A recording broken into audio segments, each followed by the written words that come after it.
Allora, ora Andrea Cazzelli. Vorrei tornare, non dico ai massimi sistemi, ma a una visione generale. Mi sembra che in questa città qualcosa si stia muovendo, dopo molti anni di resistenza.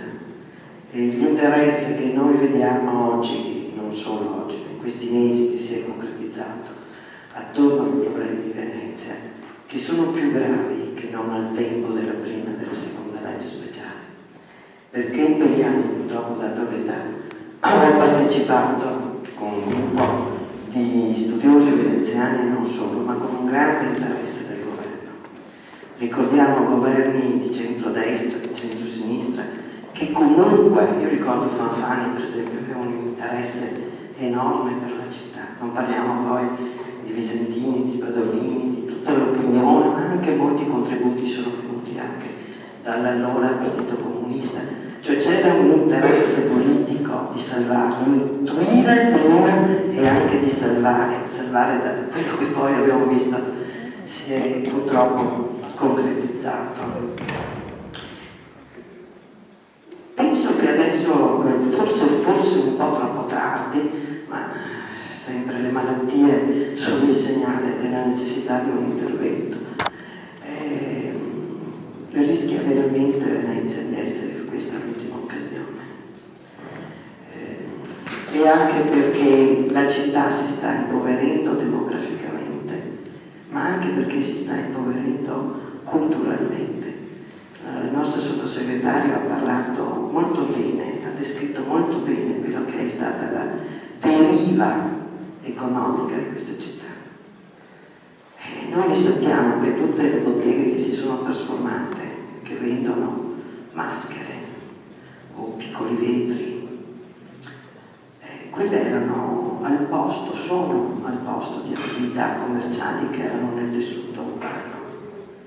E quei gestori non investono, non sono chiamati a una funzione di partecipazione della conservazione della città, senza la quale poi, prima o poi, anche essi crolleranno.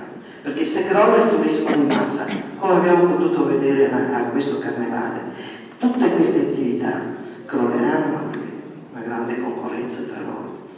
Quindi che cosa può fare il governo, secondo me, e il Parlamento? Sicuramente so che alla vostra commissione le 2 proposte di legge sono state rimesse in calendario. Il governo deve essere sicuramente più coraggioso. Deve, così come con un tratto di penna si è cancellato il magistrato Reale, lo deve ripristinare. Deve restituire a quella grande funzione che era storica un nuovo significato, depurandola dalla corruzione, dove lì si è esercitato. Ma qui si è buttato via il catino e il bambino è ancora che viaggia. Noi sappiamo che la seconda cosa, bisogna incaricare i 2 esperti ministeriali, se posso poi dirlo il nome, che hanno scritto il filibuster, i 2 che sanno come si deve fare, di migliorarlo. Uno è presso il Ministero dei Beni Culturali e l'altro è il direttore generale del Ministero dell'Ambiente.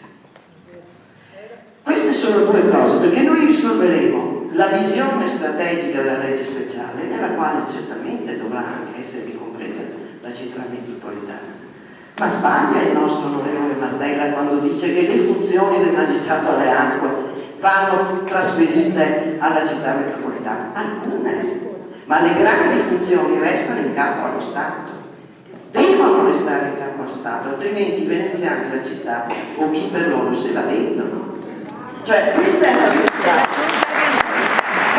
Noi siamo stati salvati dalla concezione alta che lo Stato ha avuto della città di Venezia attraverso i suoi illustri rappresentanti, ma non solo. Perché Spadolini è un fiorentino, insomma, avrebbe potuto fare una legge speciale per Firenze. Questo dico, io credo che il governo ha un'ottima, oltretutto sarebbe un'ottima propaganda per se stesso. Prima di tutto. Perché come diceva giustamente Barbini, la città è conosciuta in posti, ho trovato gente che si interessa di Venezia in un posto isolatissimo del Texas, dove un giorno mi sono fermata con una macchina che non funzionava, in questa pompa di benzina. It's from Venice? It's not Venice in California. Mi capitano Venice, cioè loro non l'hanno mai vista. Quindi questo noi il governo lo deve capire, che difendere questa città è difendere i valori generali della nazione, dai quali il paesaggio, l'integrità anche della nostra bellezza.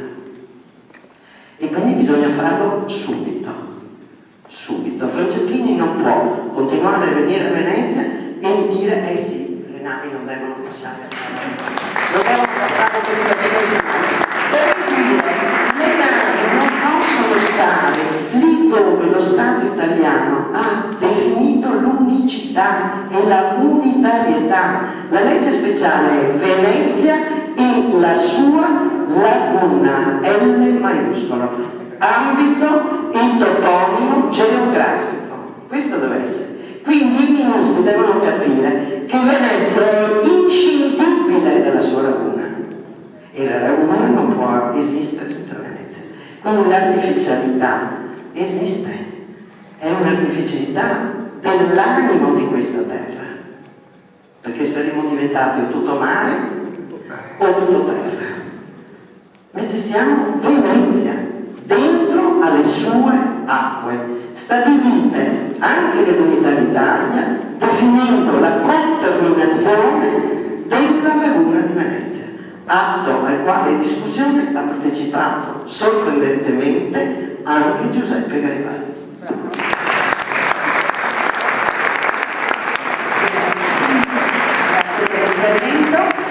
Si sarà del magistrato alle acque, quindi chiamo la dottoressa Zircone. Grazie.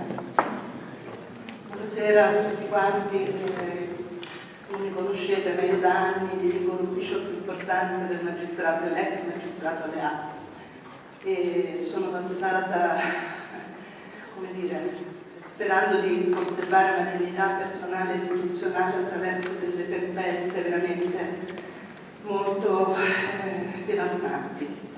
Però ho imparato qualche cosa, ho imparato sicuramente ad amare questo territorio e Andreina mi ha tolto le parole di bocca, nel senso che la prima cosa che volevo dire è proprio: consideriamo l'unicità della laguna. Unicità significa non solo che non possiamo dividere una realtà che è oggi quella del Mose, perché siamo a oltre l'80% della realizzazione, non è che si può tornare indietro rispetto a questa decisione, la dobbiamo sfruttare, cioè che cosa vogliamo per i nostri figli, appunto i negozi commerciali, questi commerci spiccioli, oppure vogliamo creare anche intorno a quest'opera, al valore morfologico e non solo quindi culturale della città, ma in generale della laguna, una nuova economia, un'economia e anche un turismo, se vogliamo, più di qualità, forse più che chiudere i quartieri. Se comunque Venezia è ancora sott'acqua, se, ve lo garantisco, le barche si sfracellano spesso sulle briccole che sono nel frattempo danneggiate, sono ormai sott'acqua, se i litorali cedono a moto ondoso, è perché la legge speciale e il concetto di specialità è andato un po' perduto. Ora io non voglio certamente difendere nulla, mi interesserebbe che appunto la laguna in tutti i suoi aspetti restasse comunque in un'unicità anche di governo, senza troppe frammentazioni di responsabilità di responsabilità e di competenze. Vorrei anche ribadire che la specialità non può essere rispetto a un ente locale, neanche a una regione. Se noi parliamo di specialità deve essere come minimo rispetto a un livello nazionale, anche perché quello che si sta costruendo, anche quello che si è investito con tutti i mali che ci possono essere stati a Venezia, deve essere rifondato, deve essere valorizzato, e quindi io spero che, a prescindere comunque dal soggetto, noi abbiamo tante idee, speriamo che ci consultiate, che dovrà gestire tutto questo, che comunque tutto questo resti unito e non sia comunque, come dire, troppo soggetto a interessi locali, ma lo dico anche dell'interesse locale, nel senso che è difficile forse qui difendersi dal commerciante, dal navigatore, eccetera, cioè ci vuole un soggetto un pochino più lontano. La partecipazione deve essere a livello di formazione del programma, quindi un programma che sia partecipato, ma poi una responsabilità unica, quindi specialità, unicità e possibilmente appunto un rinnovato interesse nazionale. Queste sono le 3 considerazioni base che volevo fare. Grazie.